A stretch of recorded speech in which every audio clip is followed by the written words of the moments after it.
Hello everyone, you'll learn how to read a peer-reviewed journal article in this video.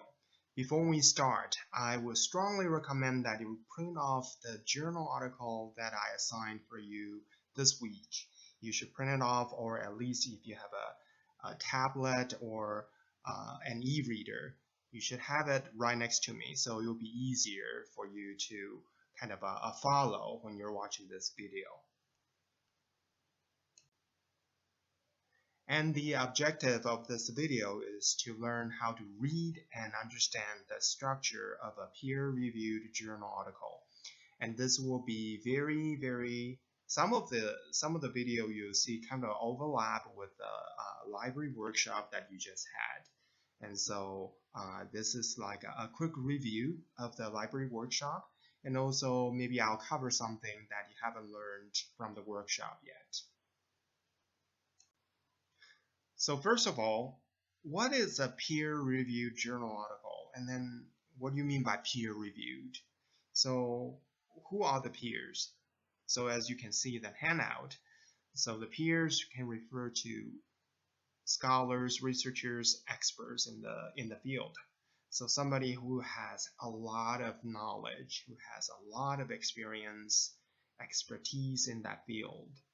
And then so they are the peers, so they are the experts, in other words. And then when these reviewers are hired, normally there will be like a review board. And then so these reviewers are not employed by the journal. So the purpose is to avoid any kind of bias. So when it is a peer-reviewed journal article, the journal wants to maintain, the neutrality. They want to make sure that this journal article is credible, so that there won't be any kind of bias going on during the peer-reviewed process. So just imagine if you're kind of you're reviewing your best friend's essay. It's hard not to kind of have some kind of bias when you're reading that article. So when you're reading a peer-reviewed journal article, just keep that in mind, that this is, so the quality is there, so it's very credible, very reliable. So how is an article peer-reviewed? So here is like a kind of a simplified version of a peer review process. So a scholar may discover something, and it's a question that a scholar doesn't know the answer to right away. And then the scholar may do some research or maybe collect some data. And once the research is enough, the scholar may start this writing process and write an article. Once the article is done, the scholar may send that article to a journal to get some suggestions and to get a review. And then normally the article will be sent back with a lot of comments and suggestions, and then that will go into this revision process. And of course that will take a while, and then if everything goes well, the article will be revised and will be sent back to the journal, and then will be published. But just to show you that this peer review process can be almost very rigid, it can take a long time. So as I was sharing with you earlier, a scholar may discover something, and then it goes into the research stage, and then the writing stage, and get a review, get some suggestions. And then, the article will have to be revised and to get some suggestions again. And then maybe, the review board is still not happy, and so it will be sent back for more suggestions. So it goes back and forth, and then, sometimes it can take a long time. It can take up to 6 months or even, a couple years. So this is, once again, it's very careful. They are very serious about the quality of the article. So that's why at our college we want you to use peer-reviewed sources when you're writing an essay, because these articles are very reliable, very credible. They have very credible sources. So why a peer-reviewed journal article? In the last slide, you probably already heard me saying that we want you to use a peer-reviewed journal article because the article has very good quality. By quality, I mean it uses credible sources and it contains original research. Now, these two are very important characteristics in a peer-reviewed journal article. And then we want you to study these articles so that you can learn something. If you and then you're not paying your tuition to learn how to Google. You don't need to learn how to Google by coming to school. You can do that at home. But if you're really learning how to read a peer-reviewed journal article, then you're learning something new, something professional, and that can be helpful for you in the future. And so this is something that we really want you to learn. It's a skill that you should have as a college student. Okay, so this is like a quick review of the the library workshop. So there are 5 characteristics of a peer-reviewed article. So what are they? The first one is specific and narrow focus. And so how do I know that if it is specific or whether it has narrow focus? By looking at the article title.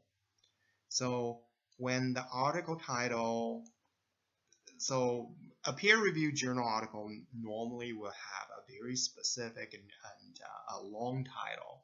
So it just shows you that the focus is very narrow, very specific. And then the second characteristic is when you're reading a journal article, sometimes if you read a few sentences, you just don't understand what it's about right away. And then it uses very formal, very, the language is very dense. So that's another characteristic. And then plain appearance. So when you're reading a peer-reviewed journal article, you don't see ads, you don't see pictures. Pictures can mean that it's just it's not related to the research. It's just a picture. It's in colors and it's just trying to get your attention. Maybe it's about the article can be selling you something, or it's an advertisement for something else. So, and for that kind of a picture, you would not see that in a peer-reviewed journal article at all. So the article is very plain, very black and white, no pictures. Sometimes there will be some graphs, but the graphs are there to support the research, and they are used to to show the reader how some stats or some data works in their research. And then the authors, of course, are specialists or experts in the field. And how do you know that they're specialists or experts? So if you look at the authors, normally they will have their credentials. They can have an MA or PhD, or they have advanced degrees. And then normally they will also have their like a professional affiliation. So they can be affiliated with a university or a research institution. So just look for those credentials after their names. And the last one is, if you look at their references, the references are fairly long, and so at least maybe more than 1 page, sometimes 2 pages or more. So these are the 5 characteristics of a peer-reviewed journal article. Okay, I'm going to use this article as an example to show you how to understand the information on the library record. So the example, this article is titled "Couples Living with and Around Alcohol Abuse: A Study of a Farm Worker Community in the Cape Winelands, South Africa." And so first of all, to understand the title, we call this the main part. As you can see, the title has 2 parts. Now the first part, we call that the main title. So couples living with and around alcohol abuse, we call this the main title. And the words after the colon, we call this the subtitle. So this one has a pretty long subtitle. And then the URL here is linked to our library's database. So you can click on this link and then it will take you to the library record. Okay, so this is the record of the journal article that I just mentioned. And then I captured a picture of the record, and so it will be easier for us to look at this record together in this video. And then, so the first one, you can see authors. So of course, under authors, you can see their names. But do you know how many authors there are in this article? How many authors wrote this article? There are only 2 authors, although you can see 4 names, but these are actually 2 authors' names. For some of you who are not who may be an immigrant from somewhere else, or you're not familiar with the library record or understanding this information. This is completely natural. But for you to be able to do the references correctly, to do it in APA correctly, it's important that you understand the format of the names of the authors. So it always starts with the last name of an author. So you can see that this is the last name followed by the comma, and then the first name will be listed after the comma. And then, so as you can see, the second author is here, followed by a comma, and then you have this first name and then middle name initial. So altogether, there are only 2 authors, although you see 4 names. Okay, so there are only 2 authors. And then you can see the affiliation of the authors. And then under source, now this is a very, very important kind of information that you need to look for when you're doing your references.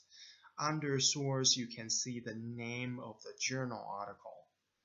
So as you can see, it is in Social Science and Medicine. So this is the name of the journal. So once again, this is the name of the journal under source. So if you're looking at a library record, it will not tell you journal title directly.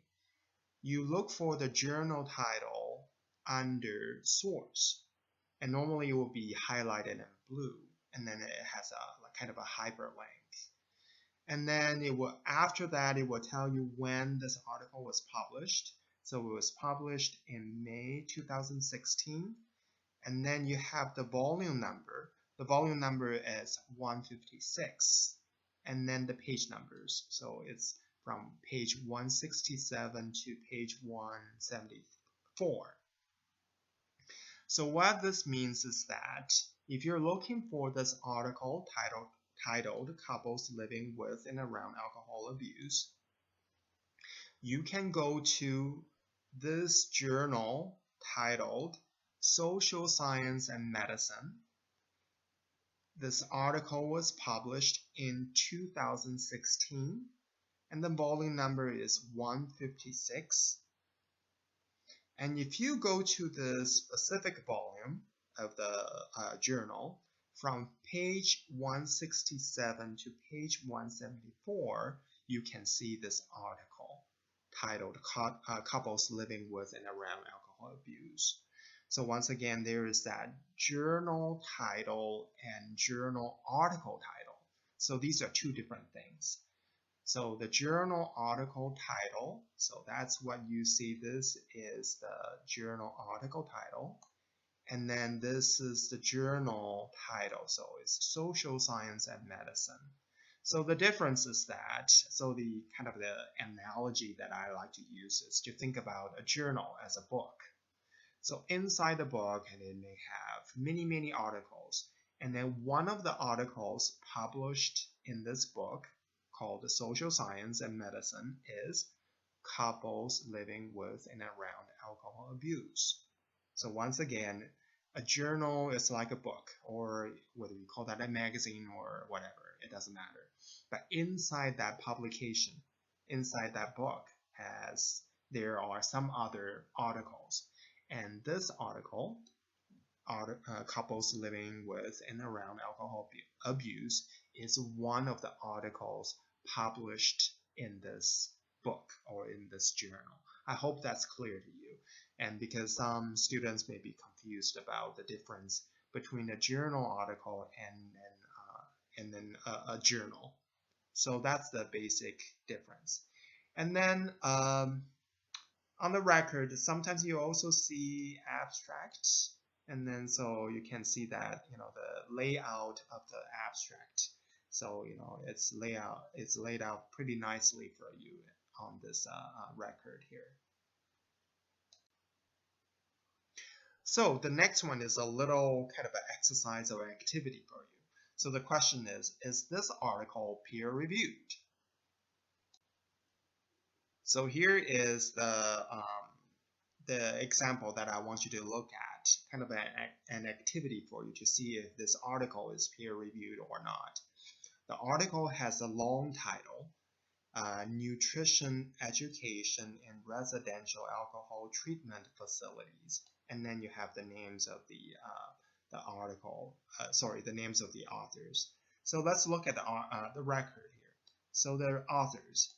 So once again, do you want to maybe take a couple minutes and see how many authors there are? Maybe pause the video and then count how many authors there are. Okay, so the answer is 1, 2, 3, 4, and 5. So altogether there are 5 authors. And how do I know that there are 5 authors? One big clue is the semicolons. So as you can see, the format of the authors' names is different here on this record. Sometimes the record will use a semicolon. That would be really helpful to show you how many authors there are in that for that publication. And then in this case, you have 1, 2, 3, 4, 5. So 4 semicolons, and that means there are 5 authors. And then the format of the names is once again, the last name, comma, first name. So for instance, the first author's name is Stacy Bowman. And so Bowman will be the last name, Stacy will be the first name. So this is quite important, once again, when you are doing your references in APA style. And then, so what is the name of the journal? Okay, so when you're looking for the journal title, you have to go to source. So don't forget, you go to the source to look for the name of the journal. So the name of the journal is this, Journal of Alcohol and Drug Education. So that's the full title of the journal, which is quite important when you're doing your reference. And then when was it published? December 2016. And then you have the volume number and issue number here. So volume 60, and then the issue number is 3. And then so this is the page numbers. So from page 7 to page 15. And when you're doing your references, you don't need to include the 9P here. 9P means there are 9 pages, but in APA, you don't need to include 9P here. So when you're doing your references, it's important that you just select the information that is required for the reference entry. You don't want to copy and paste everything from the record. And then if you look at kind of on the bottom of this record, you can also see, okay, so the entry date, the revision date, okay, so, and then you also have this, it says biomedical expert, peer-reviewed, health promotion, education, and it even says peer-reviewed here. So here is one big thing that you need to remember. And although the record may tell you that it says it's peer-reviewed, it doesn't necessarily mean that the article is peer-reviewed. So what that means is that the journal is peer-reviewed, but not all of the articles are peer-reviewed, published in the journal. So it's like you have a magazine, or it's like a book. Not all of the articles, all of the things published in the journal are peer-reviewed. So that's something to keep in mind when you're trying to decide whether the article or the publication is peer-reviewed or not. This is quite important. So do you think this is peer-reviewed? Okay, now we're moving on to our course reading. So for sure, this is a peer-reviewed journal article. And then I want you to look at if you look at the top of the article, I think you can find this information. So it says Drug and Alcohol Review, and then it was published in 2012. This is the volume number 31, and here is the page number. So it's from page 461 to page 468. And then with this information in mind, I want you to compare this information with the library record. Okay, so if you have the kind of the printout of the journal article, you can really see the difference, how this information is formatted or listed differently in the record and also in the original publication. So the first thing is the authors. So the authors, once again, you have 1, 2, 3, 4, 5. So just by counting, the semicolons, so that's a big clue. So altogether 4 semicolons, so you know that there are 5 authors. But in the original article, you can see that the format of the authors' names will be different. And the source. So you have the name of the journal, Drug and Alcohol Review, published in 2012. Volume number is 31, and issue number is 4. And here is the page reference. And then if you're a very careful reader, you probably notice that in the original publication, this issue number is not provided. So what does that tell you? When you're doing your references, it's very important that you check the information in the record as well as in the article, in the original publication. You need to look for the issue number. So look at both places, in other words. So don't think that, oh, the record doesn't have the issue number, so you just think that it doesn't have an issue number. No, you need to go to the original publication. Sometimes the issue number can be included on the first page of the article. So, and vice versa. So if you downloaded the article and then if you cannot find the issue number on the first page of the article, you need to go to the record. Go to the library record and then see if the issue number is provided there. So most of the time, it will have some kind of additional information that you cannot find in the article.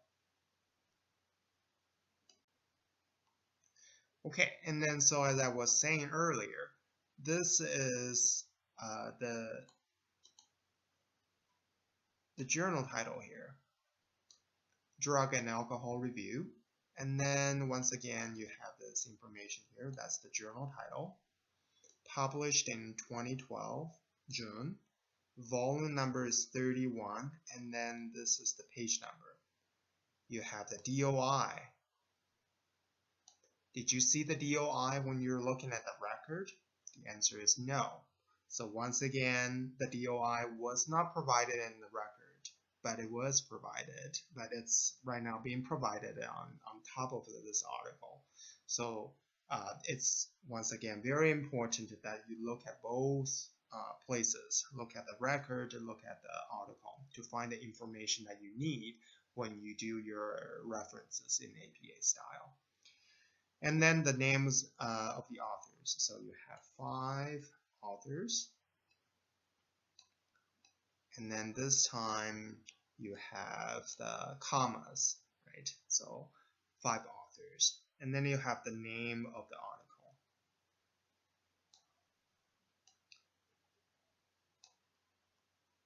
Okay. And then on below the names, you have the professional affiliations of these authors. So that's what this information means here. A peer-reviewed journal article often starts with an abstract. So what is an abstract? An abstract is just a fancy name for summary. For this particular journal, they have their own kind of a format or a structure of an abstract. So it starts with the introduction and aims.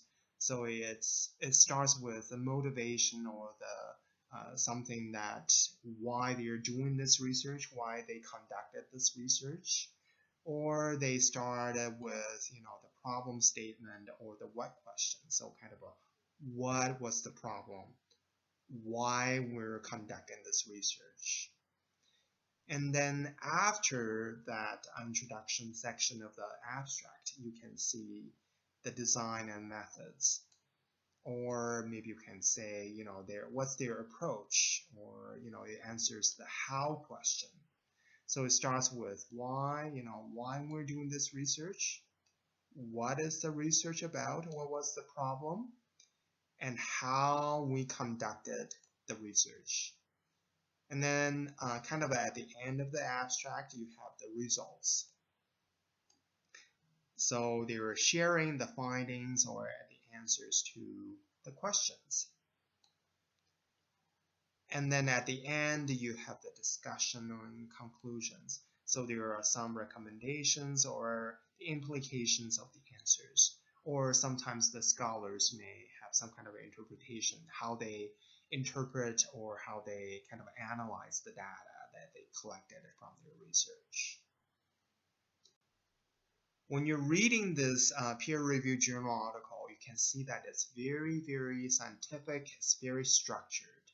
So it starts with introduction. If you look at the, kind of the section, the names, it's very structured, and followed by methods, results, discussion, limitations of the study, conclusion, acknowledgements, and references.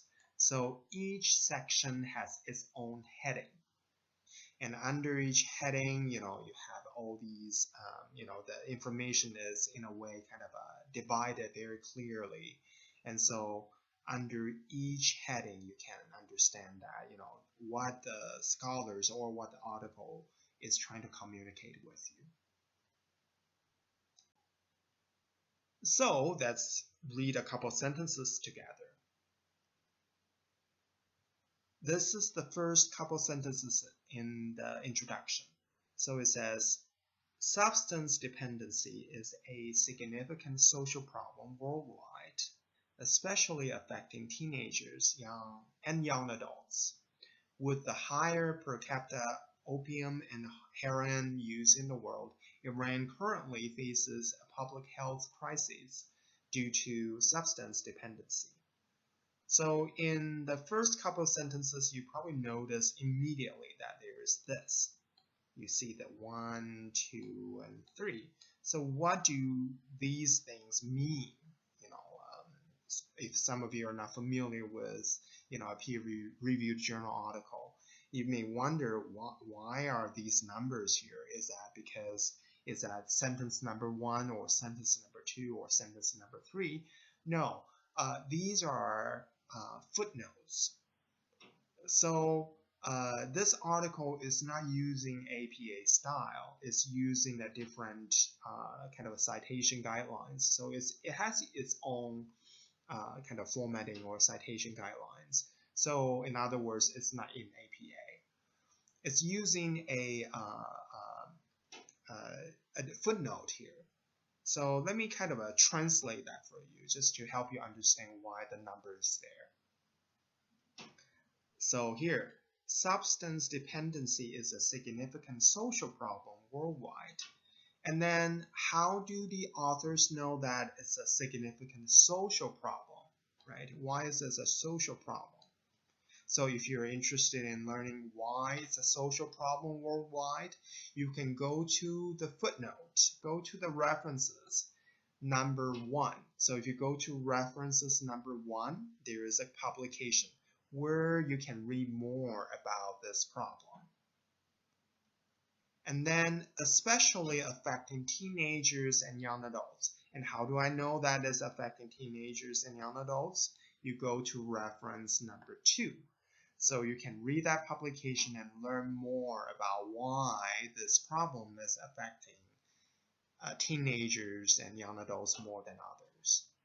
And then how is Iran currently facing a public health crisis due to substance dependency?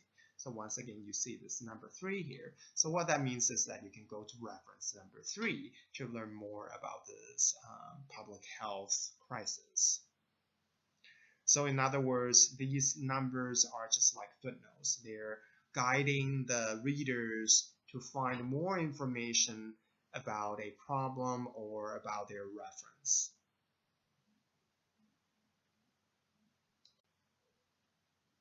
Okay, so the next part is kind of a writing exercise for you.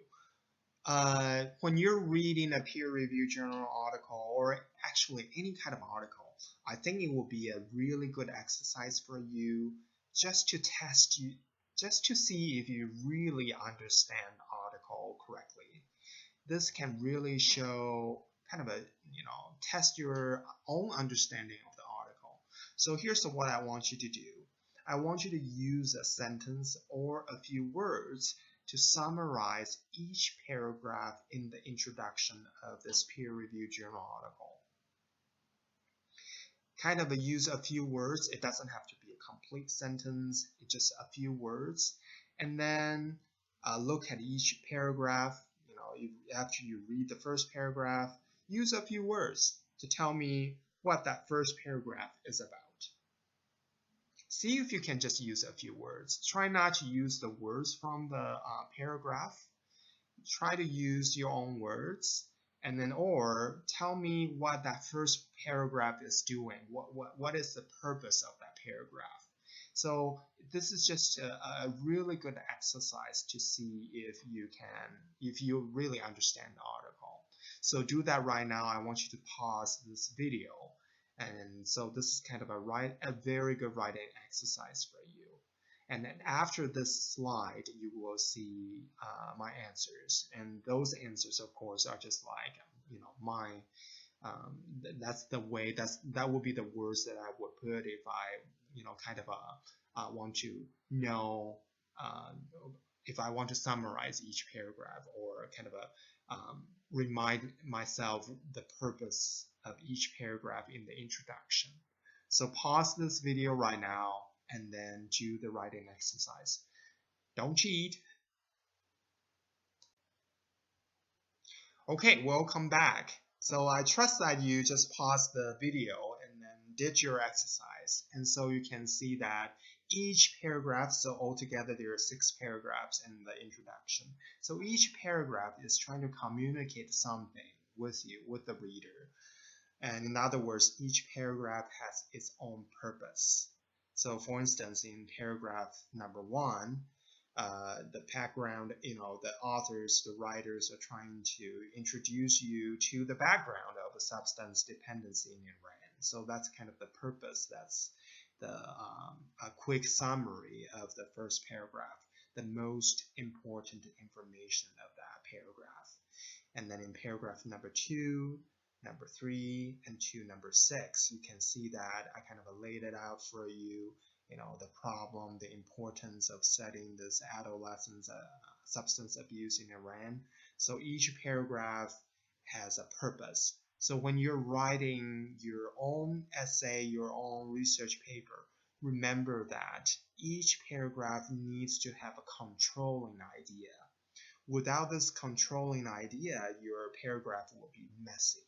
So your reader will not be able to understand why, or what's the purpose of this paragraph, or what is it that you're trying to convince your reader in the paragraph. So it's important that you have a controlling idea in each paragraph, so that your essay structure will be clear, and then your argument will be clearer too. I hope you enjoyed this video, and once again, this is a very, very important skill that you need to learn from taking this English class. I hope this video was helpful for you, and then you're able to understand, you're able to read and understand the structure of a peer-reviewed journal article, and also, most importantly, understand the information of a library on the library record.